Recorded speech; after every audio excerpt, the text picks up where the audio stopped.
Rated 25 amps. 25 amps. And, well, the wires were a little thin, so I just had to change them. And, the microphone, it's an static D104.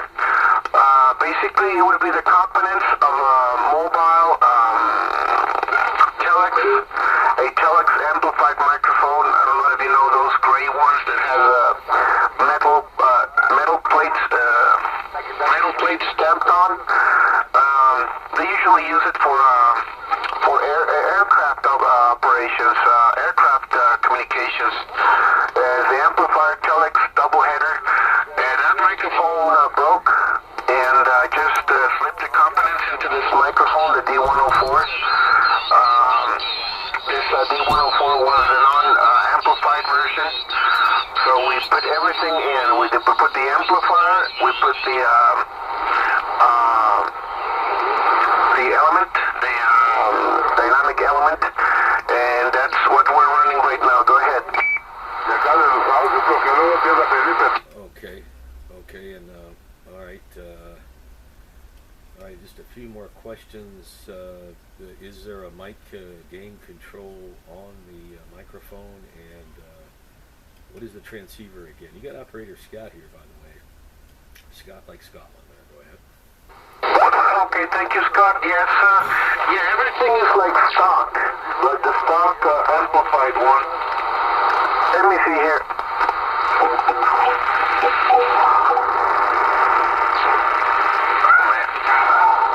Even the dog from my neighbor, which is 3 houses away from me, can even hear it. Yes, I'm gonna lower it down. Hello. I already lowered down a little bit to modulate the mic gain that's in the bottom of the microphone. Go ahead. Okay, you're making vast improvement. So take it to almost off and open it just a notch there. Just a notch. And if you have mic gain on the transceiver, go at 12 o'clock, halfway, Roger. Okay, just barely opened it. The radio, it's an RCI 2950. I can say it's the same one that you have, the first generation, because of the distinctive Roger beep. Okay, so the big gain on the radio, it's just halfway, and I think it's a little bit, there it is, a little bit higher on the microphone side. Go ahead. Yeah, I suspect it's that old trucker amplifier, I think, is a Class C, and it needs so much wattage into that, but currently you're running, what, 8 watts, and that's peak from the transceiver. I would say maybe try lower wattage input now. Yes, I'm just driving 8 watts. 8 watts, and with the amplifier at low, also, it's just kicking 50 with you.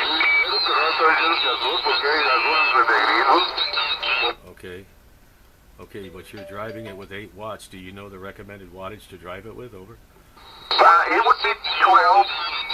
It would be 12 according to all the normal standards of operation on an amplifier. The amplifier has single sideband switch, so it won't care. It will take 12 watts at maximum. Are you sure the 12? Are you sure the SSB switch is engaged? Yes, sir. It's engaged. It has a little delay on it. How about standing wave? Are you able to monitor your standing wave ratio? Yes, just a second. Just a second.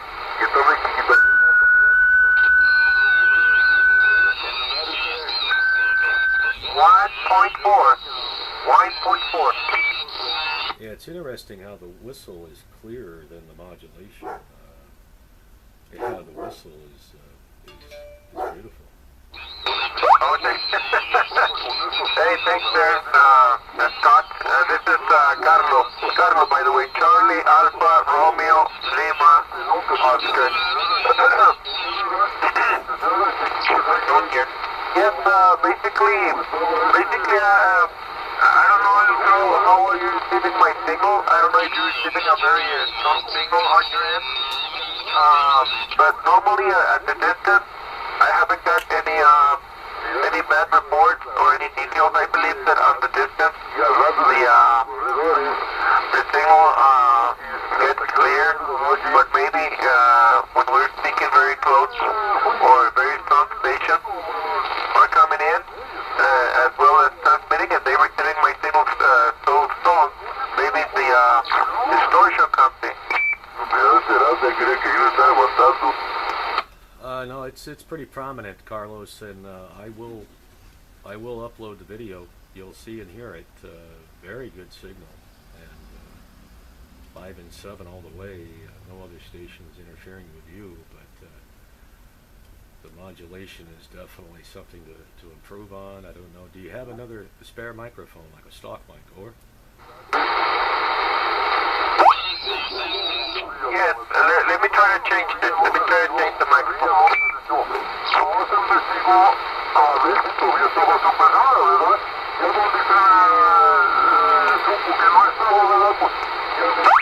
Okay, Scott. Okay.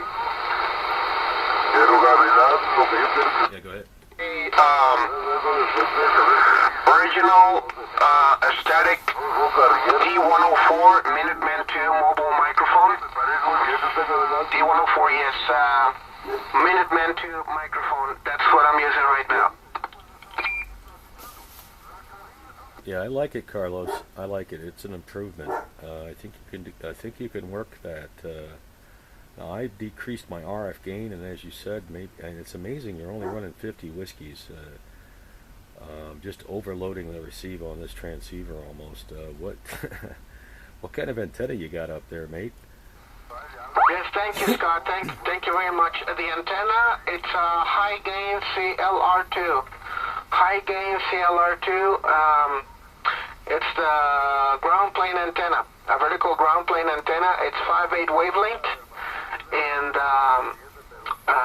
I got it for about 20 years now, and I was looking for information on this antenna, and there's various models. The one they made from Radio Shack from the 1970s, 1980s until they banned it, and so far I've identified as the high gain CLR2. Over. Yeah, it's one of the best ground planes ever made. And you're correct in the banning of it. They made it unavailable then, and I don't think they've made one better since, other than you making your own high. Yeah, there must have been something in the properties of possibly the aluminum, I suspect, that was very conducive for a good DX, good communications, a skin effect or what have you. So be careful if you do try to restore it, not to be too abrasive on the material there. Try to keep it original as possible. Yeah, fine antenna you have there. I definitely keep that in the family there, Roger. I appreciate it, Scott. Appreciate you know about this antenna. By the way, I found out it was not a Radio Shack and it was a high gain. It's because the one made in Radio Shack, the collinear, the sections were brought up together by only perforations and having screws crossed between them. And the one made by High Gain, it has little. It does not have that. It has it has something that pushes the. I don't know how to say it. I don't remember the word. Abrazaderas. It's like a little. How do you call it? Well, it's kind of like the same thing that you use with the water hose on the radiator. It's like a little clamp. I think they're called clamps, yeah.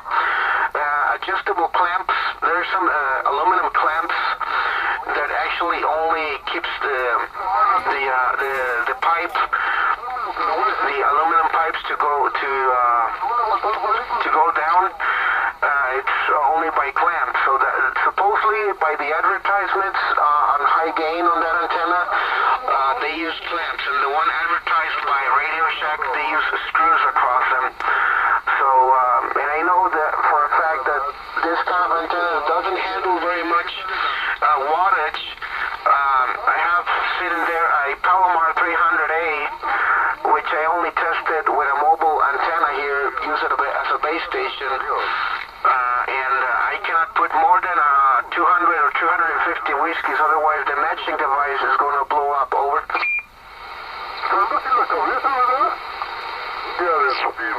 Yeah, correct, Carlos. That was one of the drawbacks of that design, I think, the only drawback. And again, I think it goes to say how important the material to use is not necessarily determined for the best antenna as how much wattage it handles. Maybe, in fact, look at the QRP operators using very thin wires, etc., and working stations around the world running QRP. Yes, I think the max gain was 300. Recommended actually 200, less than 200 whiskeys is all. And yeah, I've done a little research on it, not a lot, but because for one, it's really hard to find the antenna, so I try not to study the antennas that are, not available to actually have physically there. Roger? Yes. Basically, it's that's the wonder of the internet. You can find out about everything, most everything on the internet. And well, I'm trying to think. I've been for about some weeks now. I've been thinking about the radio that you have, we both have. It does handle a very wide amplitude of operation from 26 to 32. Well, that's the way my radio has. But the antenna doesn't have